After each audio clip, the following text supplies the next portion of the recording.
The father spun a spoon on the table. The spoon pointed to someone. That person would be allowed to go to school. But while this seemed fair, it had already been decided. The biased father wrapped magnets around his feet. As the spoon was about to stop spinning, he quietly used the magnets to point at his son. In the end, the son was allowed to go to school. The daughter stayed home to help with chores and earn money to pay for his brother's education. After his daughter had left, the father finally removed the magnet. He warned his son, "Don't ever let your sister down." It turned out that the idea of tying a magnet to his foot had actually come from his daughter. She had voluntarily given up her spot in school to her brother. Fortunately, the boy did not disappoint. 2 years later, he returned home with his university acceptance letter. Rushed back home. Suddenly, he was shocked to discover his father had not only lost a leg, but also an arm. The boy was heartbroken. He told his father he didn't want to go to university anymore. Now that his father had lost his limbs, the family couldn't possibly come up with the 5,000 yuan for university tuition. Upon hearing that his son was considering dropping out, the father immediately slapped him across the face. He declared that no matter what, he would find a way to pay for the tuition. While the parents were still considering borrowing money from relatives, the sister suddenly pulled out 2,000 yuan from her bag.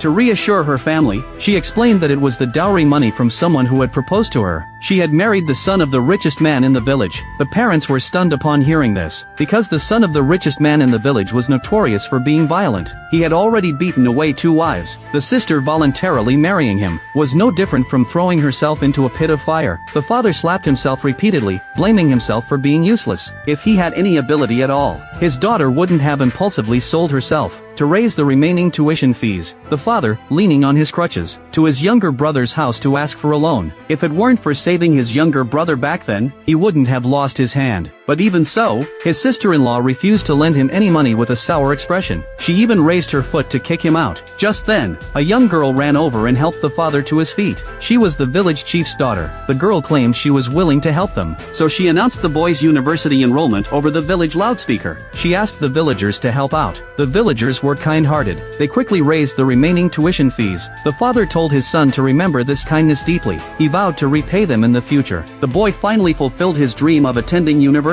8 years passed in the blink of an eye. The once shy boy had become a Mars explorer. Over the years, he had been conducting experiments on growing crops on Mars. He vowed to grow vegetables on Mars. After countless experiments, he finally succeeded in growing potatoes on Mars. This marked the dawn of a new era for humanity. The boy had successfully completed his mission. He could finally return to Earth with peace of mind. His first priority upon returning to Earth was to return to his hometown, to repay the kindness of his fellow villagers. Soon, the boy returned to the small path leading to his hometown. However, the village was no longer as he remembered it. Inside the ancestral hall, the boy's parents were being punished. It turned out that they had seen the wanted poster in the newspaper. The suspect's photo bore an uncanny resemblance to the boy. Additionally, the boy had been missing for 8 years. Therefore, they believed he had committed a serious crime and become a wanted criminal. Meanwhile, the boy had just arrived at the village entrance. As a top-tier talent of the nation, he was assigned a personal escort team for protection. However, he feared drawing too much attention, so he instructed the guards to wait at the village entrance. He entered alone to greet his fellow villagers. Little did he know that the villagers were gathered at the ancestral hall, shaming his parents.